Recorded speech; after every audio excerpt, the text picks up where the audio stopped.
कह दिया कि अब आप लोग अपने अपने आश्रम जाओ, भजन करो, हम देख लेंगे। एक दिन भोले बाबा स्वयं पार्वती जी की परीक्षा लेने के लिए वेश बदल के ब्रह्मचारी ब्राह्मण का वेश बना करके पहुंच गए। और सप्त ऋषियों ने क्या बुराई करी जो ये अपने आप की बुराई कर रहे हैं पार्वती के सामने? इतना बुरा, इतने अपशब्द, क्योंकि स्वयं ही तो कहना है अपने लिए। अब दूसरा कोई यदि भोले बाबा की बुराई करे तो लिहाज रखे कि भैया भगवान है, ज्यादा बुराई ठीक नहीं है। अब स्वयं की बुराई स्वयं से ही करनी है तो चाहे जितनी करती रहो। ये भी बड़ाई ही होती है। कोई अपनी बुराई अपने से करे तो उसको छोटा न समझो, उसका बड़प्पन है। क्योंकि अपनी बुराई भला कोई स्वयं क्यों करेगा? तो जब उन्होंने अपनी बुराई स्वयं से की तो पार्वती जी का क्रोध बढ़ने लगा। वो कहती हैं कि ब्राह्मण देवता, अब आपका भला इसी में है कि हमको सलाह मत बताओ, आप चले जाओ। और यदि आपने ऐसा न किया तो भोले बाबा कहते हैं फिर क्या करोगी आप? बोले मैं आपको श्राप दे दूंगा। अच्छा। और जैसे ही श्राप देने को कहा तो भोले बाबा साक्षात स्वरूप में प्रकट हो जाते हैं। चरणों को पकड़ लेती हैं माता पार्वती। बाबा कितनी परीक्षा लेते हैं आप। मुझे तो लग रहा था कि इस जन्म में शायद मैं आपको प्राप्त न कर पाऊंगी, लेकिन चाहे जितने जन्म लेने पड़ते मैं तो सदा से आपकी ही दासी हूं। आपके सिवा और किसी को कैसे भज सकती हूं? आप मुझे स्वीकार लें। मेरे माता पिता, मेरे भाई से आकर के मुझे मांग लें। यदि आप मुझसे प्रसन्न हैं तो बस केवल ये वरदान मुझे दे दें, मुझे अपनी दासी स्वीकार कर लें। भोले बाबा ने एवं मस्तु कह दिया। कैलाश में आकर के नारद जी से कहा कि जाओ सबको बता देना कि हम राजी हैं विवाह करने के लिए। राजा हिमाचल को जाकर के बता देना कि तुम्हारी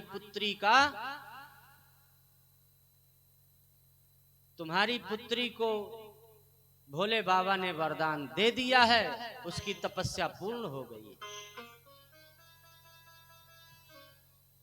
सैनिकों को लेकर के मैना और माता पिता मैना और हिमाचल साथ में जाकर के पुत्री का सम्मान करते हैं और ढोल नगाड़े पिटवा करके सारे नगर में एक फेरी करते हैं कि हमारी पुत्री की तपस्या आज संपन्न हो गई है। बोलिए जगत जननी जगदम्बा माता पार्वती की जय हो।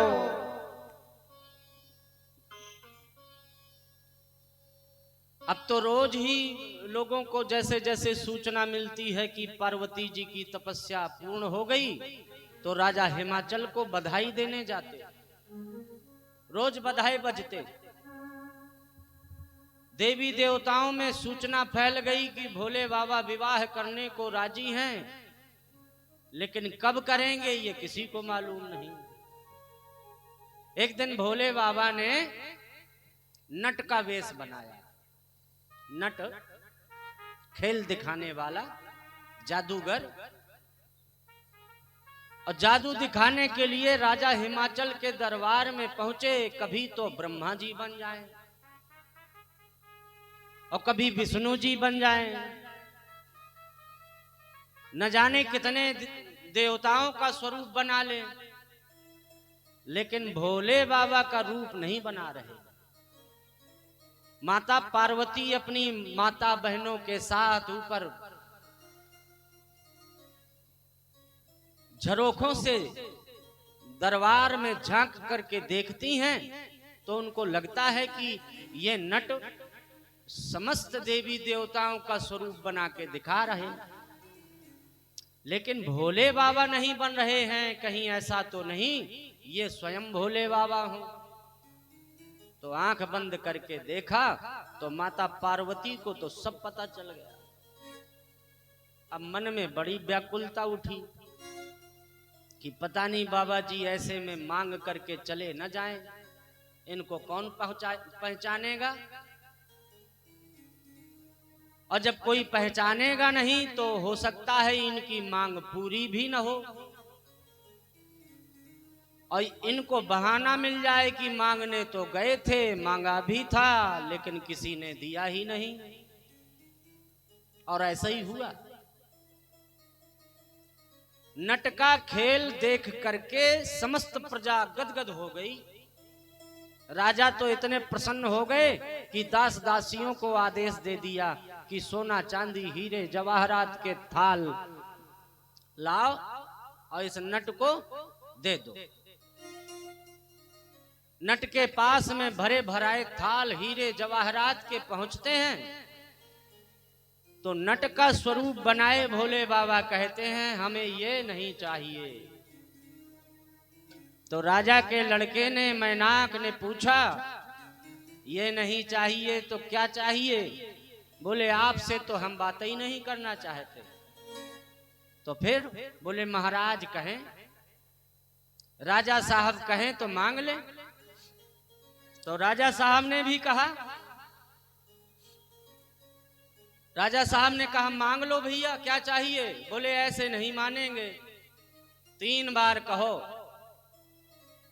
कि जो तुम मांगोगे हम देंगे देंगे देंगे, और यदि आपने 3 बार कह दिया तो हमें विश्वास हो जाएगा। तो राजा हिमाचल ने कहा कि ठीक है भैया जो तुम मांगोगे सो देंगे देंगे देंगे। अब जब 3 बार वचन हार गए तो नट ने ऊपर की तरफ उंगली करके इशारा किया, बोले हमको ये चाहिए। पार्वती की ओर इशारा किया, और जैसे ही पार्वती की ओर इशारा करके कहा कि हमको ये चाहिए,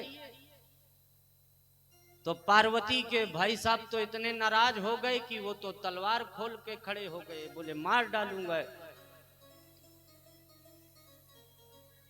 नट ने कहा कि भैया आप ही के पिताजी कह रहे थे कि जो मांगोगे सो देंगे, अब नहीं देना है तो मना कर दो, हम चुपचाप चले भी जाएंगे, कोई बुराई थोड़ी है, नाराज क्यों होते हो? अब ऐसा वरदान ऐसी मांग भला राजा क्यों स्वीकारेगा? किसी को मालूम थोड़ी है कि ये भोले बाबा हैं। वो नट का वेश बना करके लौटने लगते हैं तो पार्वती जी की व्याकुलता और बढ़ जाती है। ऐसा तो नहीं भोले बाबा ये कह दें कि हमने वरदान दिया था तो हम आए भी, लेकिन माता पिता भाइयों ने स्वीकारा नहीं, हमने मांगा तुम्हें दिया नहीं, अब हमसे मत कहना कि आपका वरदान झूठा है। और इशारों इशारों में कह करके जाने लगे तो माता पार्वती बहुत व्याकुल हो गई। नारद जी को सारा समाचार कह के सुनाया, दुखी हो गई माता पार्वती। नारद जी ने जाकर के भोले बाबा को समझाया, बाबा ऐसी परीक्षा, इतना कष्ट क्यों देते हो अपने चाहने वालों को? अरे साफ साफ बता देते कि हम नट नहीं हम भोले बाबा हैं। तो बोले हमने सभी कुछ तो बन के दिखा दिया था, भोले हे बाबा भर तो बचे थे। इनको समझ जाना चाहिए कि ये भगवान है, सब कुछ बन जाते हैं। वास्तव में सत्य यही है। ये जो सब लोग बैठे हैं ना, ये कोई स्त्री पुरुष नहीं है।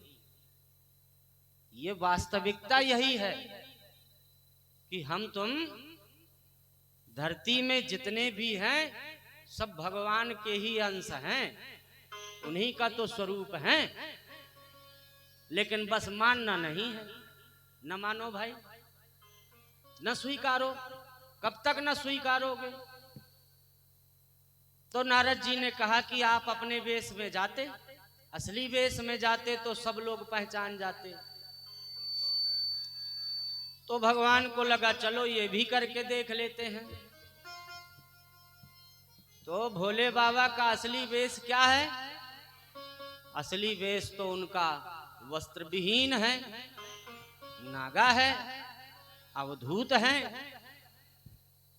भस्म लपेटे हुए बिना वस्त्रों के शोभा पाते हैं।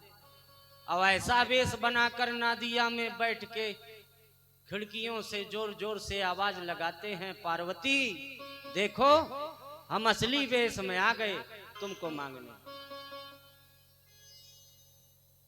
पार्वती जी तो अपनी साड़ी का पल्लू मुख में दबा दबा के जोर से हंसती कि ऐसे वेश में आओगे तो सब डर जाएंगे।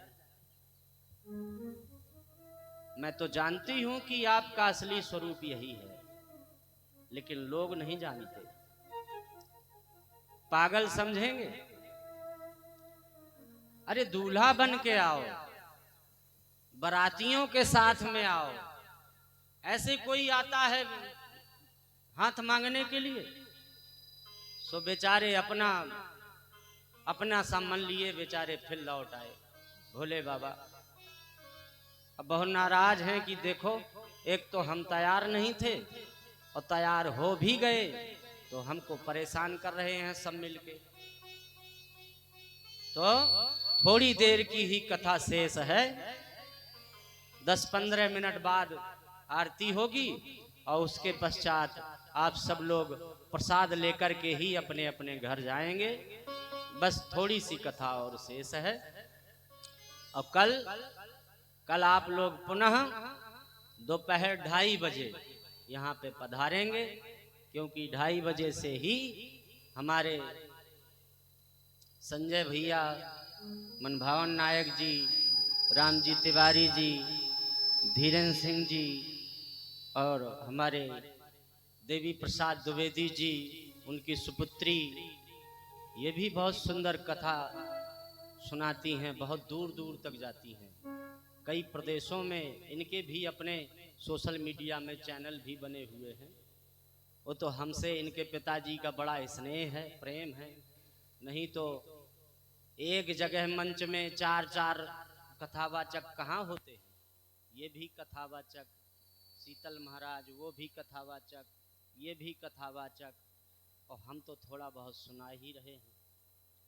तो ये सब लोग 2:30 बजे से ही यहाँ पर आकर मंच में कथा और भगवान के भजन प्रारंभ कर देते हैं। तो आप लोगों को चाहिए कि इनके आने के पहले आप यहाँ विराजमान हो जाएं। बस केवल कुछ ही दिन की बात है। ये यज्ञ साल भर तो चलना नहीं है, 4-5 दिन 10 दिन और चलेगा। तो थोड़ा थोड़ा सा कष्ट भले ही पड़ जाए आप लोगों को, जल्दी जल्दी से घर के काम करके अपने बड़े बुजुर्गों को, पतियों को, बच्चों को, सभी को भोजन प्रसाद करा के और शीघ्र यहाँ पे सब लोग आ जाया करिए। बोलो राजा रामचंद्र भगवान की। तो भोले बाबा सोचते हैं कि हम तो विवाह के लिए राजी नहीं थे, अब सब लोग मिलके हमको परेशान कर रहे हैं। तो लक्ष्मी जी, सरस्वती जी, ब्रह्मा जी, विष्णु जी, देवराज, देवराज की पत्नी, सब लोग मिल करके भोले बाबा को दुल्हा बना देते और नादिया में बिठा के ले जाने लगते हैं। सारे बाराती देवी देवता बन करके चलते हैं। अब विष्णु भगवान ठहरे मित्र, भगवान विष्णु और भगवान शंकर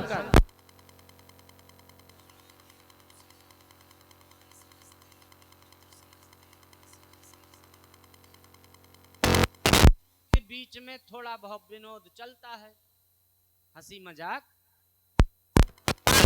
ने ऐसे समय में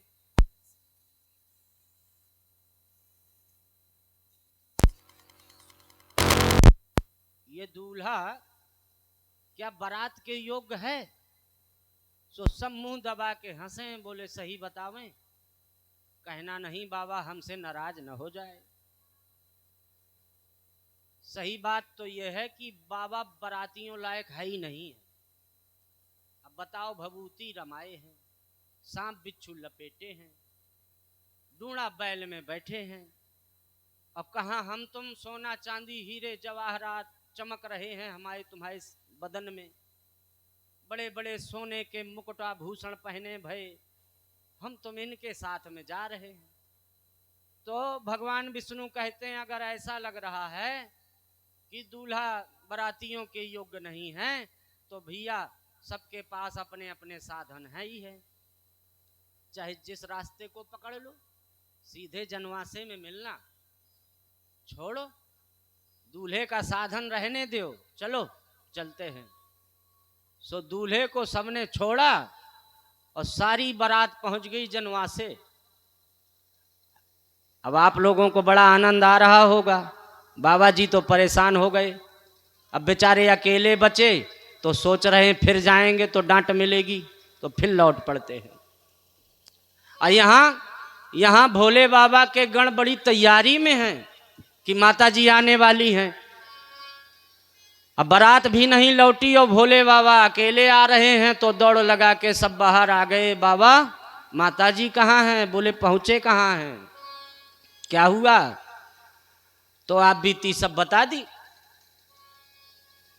भोले बाबा के गण कहते हैं कि हम तो पहले ही जानते थे, ये देवता ये सदा से तुम्हारे साथ छल करते हैं। तुम ठहरे भोले बाबा, अब तुम ठहरे भोले बाबा, सो बार बार तुम्हारे साथ ये लोग छल कर देते हैं। याद नहीं क्या, ये लोग अमृत ले गए थे, तुमको जहर पिला दिया। अब इससे बड़ा और छल क्या हो सकता है? जब श्री देवी जी की बात आई, लक्ष्मी जी की, तो विष्णु भगवान ने रख लिया। और जब तुम्हारा विवाह हो रहा है तो देखो बीच में कैसे कैसे कैसे काम बिगाड़ रहे हैं। ऐसा करो बाबा, हम लोग चल रहे हैं बाराती बन के, आप भी तो अपनी समाज छोड़ करके चले गए थे, गलती मनाओ, अपनी समाज छोड़ के अब कभी न जाएंगे। और ये सत्य भी है, दूसरों के चक्कर में कभी कभी हम तुम भी भ्रमित हो जाते हैं और अपने परिवार, अपनी सभा, अपना समाज छोड़ करके किसी दूसरे के उड़ाने में उड़ने लगते हैं। तो ऐसा न करना, अपने अपने होते हैं। तो सब गणों से कहा कि ठीक है भैया, गलती मना रहे हैं, तुम सब बाराती बन करके चलो। एक गण ने कहा कि देखो अब इस बार नादिया में भोले बाबा सीधे नहीं बैठेंगे, तो फिर बोले उल्टे बैठेंगे, पीछे को पीठ करो, आगे को मुंह करो। बोले ठीक है। सो नादिया बेचारा चला जा रहा है और भोले बाबा उसमें उल्टे बैठे हैं और जोर जोर से जयकारा लग रहा है, ओम नमः शिवाय, ओम नमः शिवाय, ओम नमः शिवाय, ओम नमः शिवाय, ओम नमः शिवाय, ओम नमः शिवाय।